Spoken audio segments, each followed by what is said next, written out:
ನಮಸ್ಕಾರ ಸ್ನೇಹಿತರೆ, ಎಲ್ಲರಿಗೂ ಮಾನಸ ಶಶಿಧರ್ ಕನ್ನಡ ಯೂಟ್ಯೂಬ್ ಚಾನೆಲ್ಗೆ ಸ್ವಾಗತ. ಇಂದಿನ ಸಂಚಿಕೆಯಲ್ಲಿ ನಾವು ಜನಮೇಜಯನು ಪುರೋಹಿತನನ್ನು ಆಯ್ಕೆ ಮಾಡಿಕೊಂಡಿದ್ದನ್ನು ತಿಳಿದುಕೊಂಡೆವು. ಈಗ ಜನಮೇಜಯನ ಕಾಲದಲ್ಲಿ ಅಯೋಧಾಧೌಮ್ಯರೆಂಬ ಹೆಸರಿನ ಮಹರ್ಷಿಗಳ ಬಳಿ ಇದ್ದ 3 ಶಿಷ್ಯರ ಬಗ್ಗೆ ತಿಳಿದುಕೊಳ್ಳೋಣ. ಅದರಲ್ಲಿ ಮೊದಲನೆಯವನೇ ಆರುಣಿ. ಈ ಆರುಣಿಯ ಕಥೆಯನ್ನು ಈ ಸಂಚಿಕೆಯಲ್ಲಿ ತಿಳಿಯೋಣ.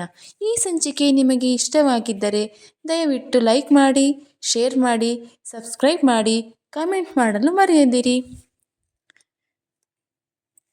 ಅಯೋಧ್ಯಾಧೌಮ್ಯರಿಗೆ ಆರುಣಿ, ಉಪಮನ್ಯು ಮತ್ತು ವೇದ ಎಂಬ 3 ಶಿಷ್ಯರಿದ್ದರು.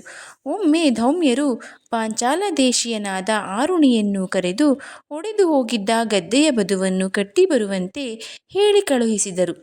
ಗುರುಗಳು ನಿರ್ದೇಶಿತನಾದ ಆರುಣಿಯು ಗದ್ದೆಯ ಬಳಿ ಹೋಗಿ ಕೊಚ್ಚಿ ಹೋಗುತ್ತಿದ್ದ ಬದುವನ್ನು ಸರಿಪಡಿಸಲು ಬಹುವಾಗಿ ಪ್ರಯತ್ನಿಸಿದನು. ಮಾಡಿದ ಪ್ರಯತ್ನಗಳೆಲ್ಲವೂ ವಿಫಲವಾಗಿ ಹೋದವು. ಹೀಗೆಯೇ ಪ್ರಯತ್ನವನ್ನು ಬಹುಕಷ್ಟದಿಂದ ಮುಂದುವರಿಸುತ್ತಿದ್ದಾಗ ಅವನಿಗೊಂದು ಉಪಾಯವೇ ಹೊಳೆಯಿತು. ಸರಿ, ಹಾಗೆಯೇ ಮಾಡುತ್ತೇನೆ ಎಂದೆನ್ನುತ್ತಾ ನೀರು ಹರಿಯುತ್ತಿದ್ದ ಕಡೆ ಅಡ್ಡವಾಗಿ ಮಲಗಿಬಿಟ್ಟನು. ಒಡನೆಯೇ ಹೊರಗೆ ಹೋಗುತ್ತಿದ್ದ ನೀರು ನಿಂತು ಹೋಯಿತು. ಸ್ವಲ್ಪ ಹೊತ್ತಾದ ನಂತರದಲ್ಲಿ ಅಯೋಧಾಧೌಮ್ಯರು ಶಿಷ್ಯರನ್ನು ಕೇಳಿದರು, ಆರುಣಿಯು ಎಲ್ಲಿ ಹೋಗಿದ್ದಾನೆ?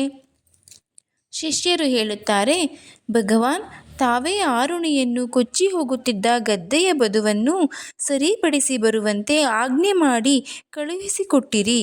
ಶಿಷ್ಯರು ಹೀಗೆ ಹೇಳಿದೊಡನೆಯೇ ಅಯೋಧಾಧೌಮ್ಯರು ಆರುಣಿ ಇರುವೆಡೆಗೆ ಹೋಗೋಣ ಬನ್ನಿ ಎಂದು ಶಿಷ್ಯ ಸಮೇತರಾಗಿ ಗದ್ದೆಯ ಬಳಿ ಹೊರಟು ಬಿಟ್ಟರು. ಗದ್ದೆಯ ಹತ್ತಿರ ಬಂದು ಚಪ್ಪಾಳೆಯನ್ನು ತಟ್ಟಿ ಗಟ್ಟಿಯಾಗಿ ಹೇಳಿದರು, ಆರುಣಿಯೇ, ಪಾಂಚಾಲ್ಯನೇ, ಎಲ್ಲಿರುವೆ? ಮಗುವೇ, ಬೇಗ ಬಾ.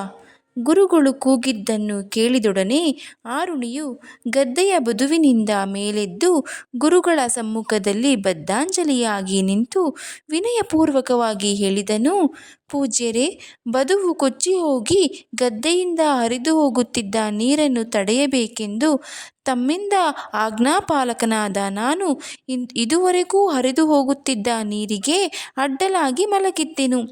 ತಮ್ಮ ಕೂಗನ್ನು ಕೇಳುತ್ತಲೇ ಗದ್ದೆಯ ಬದುವನ್ನು ಬಿಟ್ಟು ಬಂದೆನು. ತಮ್ಮನ್ನು ಅಭಿವಾದನ ಮಾಡಿ ಕೇಳಿಕೊಳ್ಳುತ್ತೇನೆ, ನಾನು ತಮಗಾಗಿ ಮತ್ತಾವ ಕಾರ್ಯ ಮಾಡಲಿ? ಈ ಮಾತನ್ನು ಕೇಳಿದ ಅಯೋಧ್ಯಾಧೌಮ್ಯರು, ನನ್ನ ಕೂಗನ್ನು ಕೇಳಿದೊಡನೆಯೇ ನೀನು ಗದ್ದೆಯ ಬದುವನ್ನು ಭೇದಿಸಿಕೊಂಡು ಬಂದೆಯಾದ ಕಾರಣ ನೀನು ಅದೇ ಹೆಸರಿನಿಂದ ಪ್ರಸಿದ್ಧನಾಗುವೆ. ಬದುವನ್ನೊಮ್ಮೆ ಕಟ್ಟಿ ಪುನಃ ಬದುವನ್ನು ಭೇದಿಸಿಕೊಂಡು ಬಂದೆಯಾದ ಕಾರಣ ನೀನು ಉದ್ದಾಲಕನೆಂಬ ಹೆಸರನ್ನೇ ಪಡೆಯುವೆ ಎಂದು ಅವನನ್ನು ಅನುಗ್ರಹಿಸಿ ಪುನಃ ಹೇಳಿದರು. ನೀನು ನನ್ನ ಆಜ್ಞೆಯನ್ನು ಯಥಾವತ್ತಾಗಿ ಪರಿಪಾಲಿಸಿರುವೆ ಕಾರಣ ನೀನು ಶ್ರೇಯೋವಂತನಾಗುವೆ. ಎಲ್ಲ ವೇದಗಳೂ ಸಮಸ್ತ ಧರ್ಮಶಾಸ್ತ್ರಗಳೂ ನಿನ್ನ ಬುದ್ಧಿಗೆ ಗೋಚರವಾಗುತ್ತವೆ. ಹೀಗೆ ಗುರುಗಳಿಂದ ಅನುಗ್ರಹೀತನಾದ ಉದ್ದಾಲಕನು ಕೃತಕೃತ್ಯನಾಗಿ ಪ್ರಯಾಣ ಮಾಡಿದನು. ಈ ಹಿಂದೆಯೇ ಹೇಳಿದ್ದಂತೆ ಅಯೋಧ್ಯಾಧೌಮ್ಯರ ಮತ್ತೊಬ್ಬ ಶಿಷ್ಯ ಉಪಮನ್ಯು. ತಿಳಿದರಲ್ಲ ಸ್ನೇಹಿತರೆ, ಮುಂದಿನ ಸಂಚಿಕೆಯಲ್ಲಿ ಮತ್ತೊಬ್ಬ ಶಿಷ್ಯನಾದ ಉಪಮನ್ಯುವಿನ ಬಗ್ಗೆ ತಿಳಿಯೋಣ. ಧನ್ಯವಾದ.